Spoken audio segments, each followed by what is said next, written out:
ఆ కృపను ఆశ్రయించినప్పుడు ఏబు కోల్పోయినటువంటి రెండంతలు మళ్ళా రెండంతలు, ఒకటికి రెండంతలు తిరిగి ఇచ్చాడని రాస్తుంది బైబిల్. ఏబును అలాగనే అక్కడే వదిలేసేలా, ఏబుకు తిరిగి రెండంతలు దయచేశాడని రాస్తుంది. ఏబు లైఫ్లోనే అడుగుదాం మనం, దేవా ఎందుకు ఇలా చేశావంటే లాజిక్ చూపించాడు చూడు. ఏబుని స్వనీతి అనే దాని మీద నుండి దేవుడే నా నీతి, దేవుడిని కృపే నాకు ఆధారం అన్న కాడికి తెచ్చాడు చూడు. రెండవది, ఈ రోజుకు తినడానికి ఇస్తే తినవయా, ఈ తినేది ఇప్పటి వరకు ఉంది, రేపటికి ఉంటుందో ఉండదని దిగులతో ఈరోజు ఉన్నదాన్ని కూడా అనుభవించలేకపోయాడు. ఏబు గ్రంథం 3వ అధ్యాయం 25వ వచనం అందుకు సాక్ష్యం ఇస్తుంది.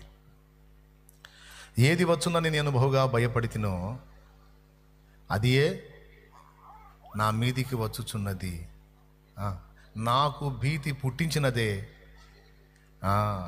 ఏదొచ్చునని నేను బహుగా భయపడ్డానో అదే సంభవించింది, నాకు భయం పుట్టించిందే నా మీదికి వచ్చింది. నాకు అర్థం కాదు, నిన్నటి వరకు కాపాడాడు కదా నానా, మొన్నటి కాపాడాడు, నిన్నటి కాపాడాడు, నేటికున్నాడు కదా. మొన్నటికి నిన్నటికి నేటికున్నవాడు రేపటికి ఉండడా? ఉంటాడా? యా, కాపాడినావు ఇంతకాలము, కాపాడెదవు ఇక ముందు కాలము. కాపాడినావు ఇంతకాలము, కాపాడెదవు ఇక ముందు కాలము. నిన్ను మరువనయ్యా నా జీవితాంతము, నిన్ను నా జీవితాంతము. నీకే నా బ్రతుకు సొంతము, నీకే నా బ్రతుకు సొంతము. అందుకొను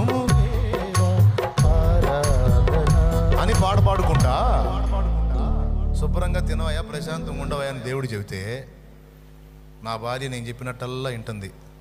నాకు రివర్స్ అయిద్దేమో, నా పిల్లలు 10 మంది బాగున్నారు, వీళ్ళకి ఏమన్నా అయిపోతారేమో, నాకు ఈరోజు దాసదాసి జనాంగం సమృద్ధిగా ఉంది, వీళ్ళంతా ఎటోళ్ళటి వెళ్ళిపోతారేమో, ఈరోజు నేను ఊరిలోని ఏలికలాగున్న దాసుడిని అవుతానేమో.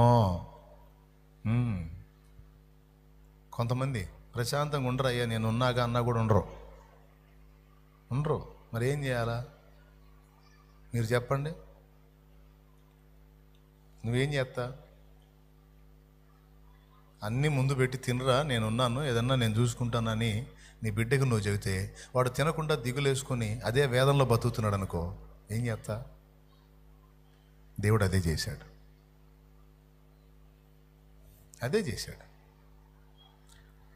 నిన్నటికి నా మీద అనుకున్నావు, నేటికి అనుకున్నావు, రేపటికి కూడా ఉన్నాను, నా మీద అనుకో.